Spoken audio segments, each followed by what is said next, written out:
유럽연합이 유이 러시아산 액화천연가스 LNG의 한국 수출을 제재 대상에서 제외하기로 결정한 가운데 이재명 대통령이 국민 경제에 큰 도움이 될 반가운 소식이라며 환영의 뜻을 밝혔습니다. 샌프란시스코를 방문 중인 이 대통령은 24일 SNS를 통해 우리 기업이 제재 대상에서 예외로 인정됐다는 반가운 소식을 접했다며 지난 6월 EU 정상들과의 회담에서 우리 에너지 안보를 위해 예외적인 허용이 필요하다고 설명하고 적극적인 관심을 당부했다고 밝혔습니다. 앞서 EU 이사회는 제21차 대러시아 제재 패키지를 채택하면서 러시아 사할린에서 생산된 LNG를 한국과 일본으로 운송하는 경우 2028년 3월까지 제재를 면제하기로 했습니다. 정부는 이번 조치가 국내 에너지 공급 안정과 산업계 부담 완화에 도움이 될 것으로 기대하고 있습니다. 이 대통령은 에너지 수급의 불확실성이 높아지는 상황에서 국민의 일상과 우리 경제에 큰 도움이 될 것으로 기대한다며 앞으로도 빈틈없는 대응으로 국민의 삶과 국익을 지켜내는 데 최선을 다하겠다고 강조했습니다. 분들 뵙는 건 처음이라고 하네요. 네, 반갑습니다. 원래 비행기에서 하려고 그러다가 비행기에서 하면 여러분들 잠자다 잠을 못 자고 깬다고 그래서 할 수 없이 끝나고 난 다음에 오늘 하게 됐습니다. 한번 웃어줄 만도 한데 절대 안 웃어주네요. 네, 반갑습니다. 존경하는 국민 여러분, 대통령 취임 후 첫 유럽 순방을 마치고 어제 귀국했습니다. 우연의 일치겠지만 1년 전 제가 취임한 후에 첫 외교 일정으로 G7 정상회의에 참석하고 돌아온 날도 6월 18일이었다고 합니다. 1년 전에는 G7이라는 다자 무대에서 민주 대한민국의 복귀를 알리는 것 자체가 중요한 성과였다면 이번 유럽 방문과 G7 정상회의 참석을 통해서는 지난 1년 동안 대한민국의 위상과 대한민국에 대한 국제사회의 기대가 확실히 높아졌음을 피부로 느낄 수 있었습니다. 모두 국민 여러분의 성원이 있었기에 가능한 일이라고 생각합니다. 이번 순방의 주요 성과에 대해서 말씀드리도록 하겠습니다. 우선 이번 순방은 국제사회에서 대한민국의 위상을 더욱 높이고 국제사회의 현안 해결에 대한 책임감을 확인하는 소중한 계기였습니다. EU와는 평화와 번영, 연대와 협력이라는 공동의 가치를 중심으로 중동 정세, 한반도 평화, 경제 안보, 기후변화에 이르기까지 국제사회 주요 현안에 대한 공감대를 형성했습니다.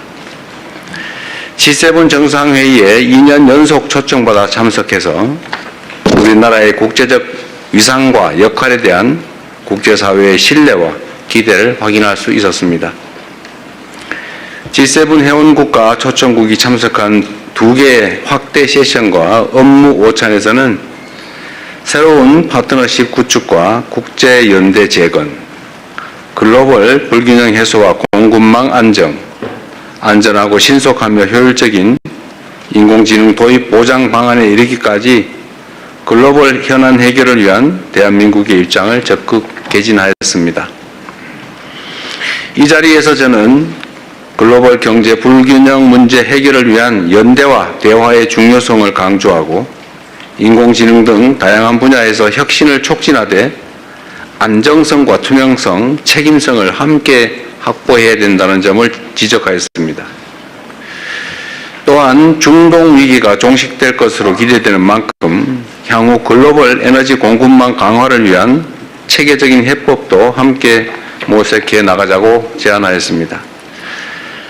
정부는 앞으로 글로벌 에너지 공급망 강화와 아태 지역 내 에너지 수입국 간의 협력 강화 시스템 구축을 통해서 우리 국익에 부합하는 국제협력 질서를 주도적으로 추진해 나갈 계획입니다. 둘째, 이번 순방 역시 실용외교로 국익을 극대화하기 위해 노력했습니다. 먼저 유럽 물류의 중심지이자 혁신적 중소기업 생태계를 갖춘 벨기에를 방문했습니다. 양국의 중소기업과 스타트업의 안정적인 성장 기반을 만들고 미래 세대 간 교류와 협력을 강화하기 위해 함께 노력하기로 하였습니다. 세계 최대 단일 시장인 EU와의 정상회담에서는 경제, 안보 협력의 새로운 진전을 이뤄냈습니다.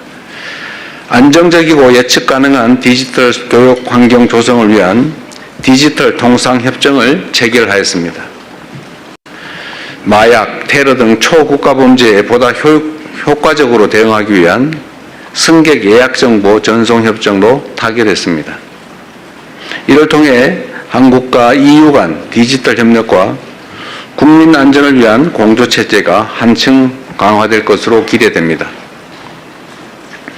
무엇보다 EU를 방문한 것은 오는 7월 1일 철강 관세 할당 제도 조치 발효를 앞두고 한국산 철강에 대한 쿼터가 대폭 줄어들 것으로 우려되는 상황이었기 때문입니다. 이러한 조치가 무역 장벽이 되어서는 안 된다는 우리의 확고한 입장을 EU 지도부에 전달하였고 FTA 체결국이자 전략적 파트너인 한국에 대한 각별한 배려를 당부하였습니다.